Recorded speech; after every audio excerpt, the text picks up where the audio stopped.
Dito muna ako sa labas. Tambay. Mag-nail cutter lang ako po guys. Kasi medyo mahaba-haba na. Kailangan na itong putulan to kasi kaalaga ko ng bata eh. Baka pag nagsugatan yun eh, ako pa mapabintangan kasi mahabang kuko. Maganda na yung maiksi. Saka na ako magpapahaba ng kuko pag nauwi na ako ng Pilipinas. Diba? Dito hindi pwede maghaba ng kuko.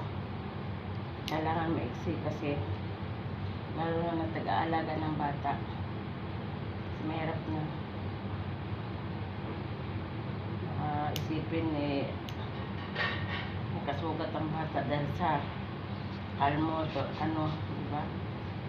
Maganda na rin tayong reset natin.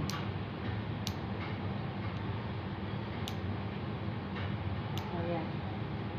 Hindi ako pwede maghaba ng kuko ng inalaga na akong maliit na bata.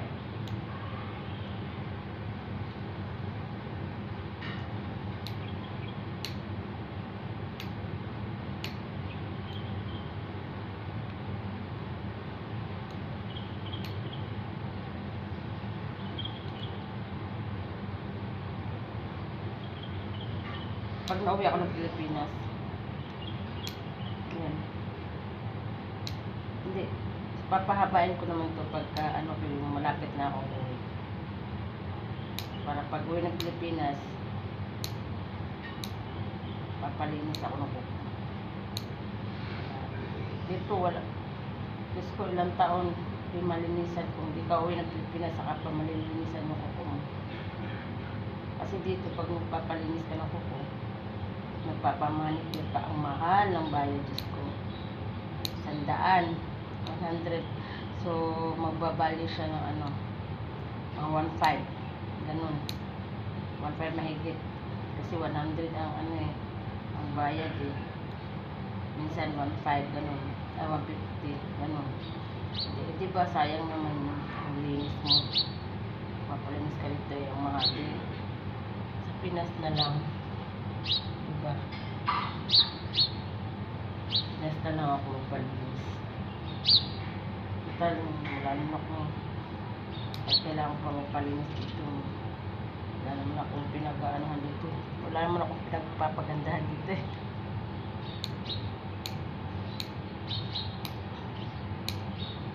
Kaya sa Pinas na lang ako magpalinis. Sayang. Mahal. Mahal ang magpalinis.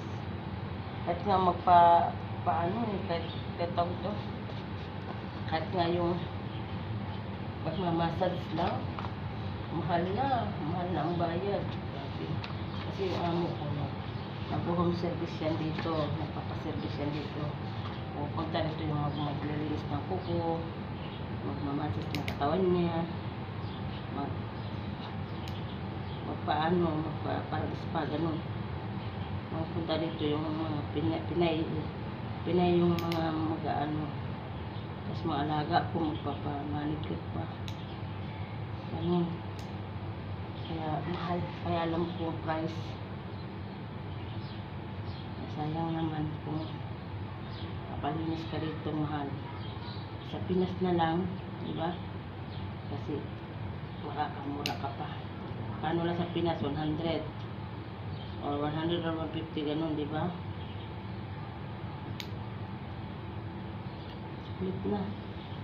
Pinas na lang magpalinis. Ano na lang pangit ang kuko. Okay lang yan kasi nagtatago naman eh. Itong kuko sa paa ay tatakpan ng medyas. Ito ang dito hindi. Pero okay lang yan. Kasi importante walang dumi. Yan ang pinaka-importante. Hindi siya madumi at saka hindi mahaba kasi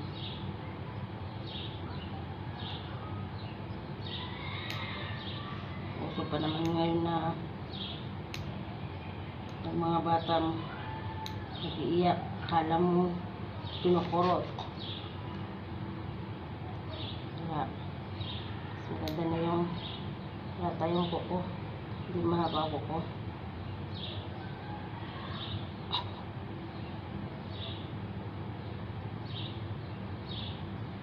Diba?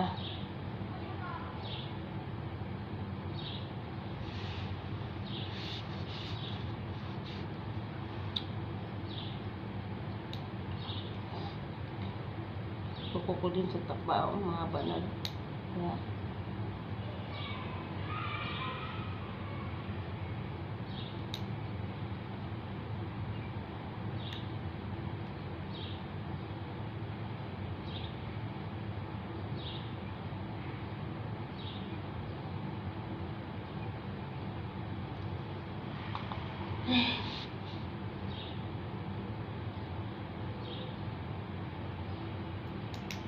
Kaya, grabe.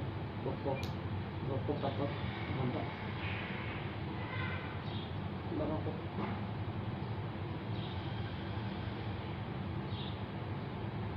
2 years, 3 years bago magupitan.